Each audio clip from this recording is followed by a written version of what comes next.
There once was a tiny baby bird, and he was too afraid to leave the nest. He just knew that if he flapped his wings, he would fall and he would fail the test. He saw his mom high above, soaring in the sky, and realized he wouldn't succeed unless he gave it a try. He said a prayer. He asked his Maker, God, give me the strength to succeed. God said, I gave you wings to fly. I gave you all you need. With trembling legs and unsure wings, the bird took to the sky. And with a deep breath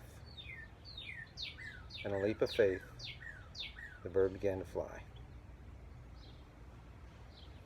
If we have faith like that little bird and trust in our Maker above, our troubles seem to melt away in the presence of His love. That was a poem that I wrote about, 3 years ago, and I was going to do it. I was going to read that poem at a family reunion when we talked about faith, if you remember. We had a discussion about faith. But I chickened out. I got a high dose of fear, and I just didn't do it. For some reason today, I thought I would do it.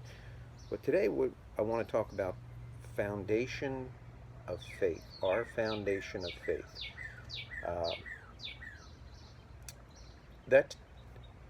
I want to talk about Peter. Peter's one of my favorite disciples, if not the favorite disciple. And I guess I like Peter because he's an ex-fisherman. He's someone who decided to follow Jesus. But Peter had a propensity to speak too soon, act irrational, and just mess things up.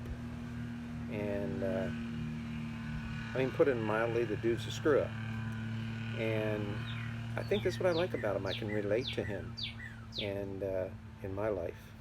And so what we're going to talk about today is in Matthew, the book of Matthew, where it talks about Jesus walking on water. He was standing on the shore, and the boat was out a considerable distance, and there was a storm.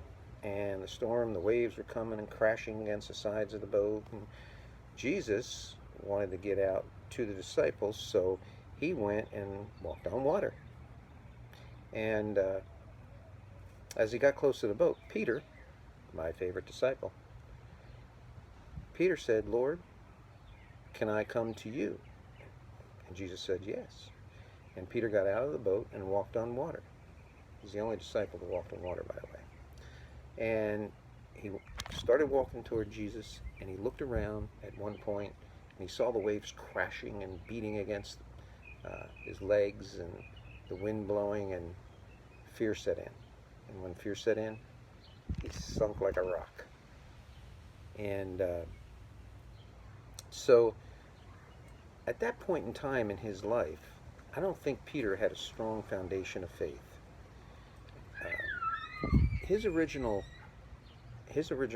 name was Simon, and Simon means a reed that sways in the wind, a leafy reed that sways in the wind. And Jesus said, we ain't going to name you that. We're going to name you Peter, which means the rock. And Peter did eventually become the rock. He started churches. He preached to the Gentiles, which is a tough thing to do. He went out in the land and spread the gospel. And I think that's an amazing story, a big turnaround for a disciple that I like the most. But so I think in our lives, in our family, what we need to do is we need to build a strong foundation of faith. How do we do that? Well, we do that through staying connected, staying plugged in. And I say that a lot during the devotionals. We need to read our Bible. We need to go to church. We need to stay in community. We need to pray. We need to just stay connected to God. And as a result of all that, we will start to build a stronger and stronger faith. A weaker faith gives Satan who is real and alive, a foothold into our lives. And we don't want that. I don't want that. And I don't think any of you in the family want that. So we need a strong foundation. You know, all of you guys live near the city, and you drive in a city. And if you drive by a construction site where they're putting up a new building, what you'll see is they drive these, if it's a tall building, they drive these rods into the ground, several stories into the ground. And they do that to keep the building from swaying and give it a strong foundation. And that's kind of what we need, it is what we need, is a strong foundation. Why do we need that? When we have a strong foundation of faith, the winds can blow, but we won't break. We'll bend, but we won't break. We will lean, but we won't fall. And we'll not only not crumble under adversity, but God uses our strong foundation to build His kingdom. So like that baby bird I talked about, let's have a strong foundation in our lives. And that's really all I wanted to say. So we're at the end of our time limit. I love you guys to death. We'll see you next time. Bye.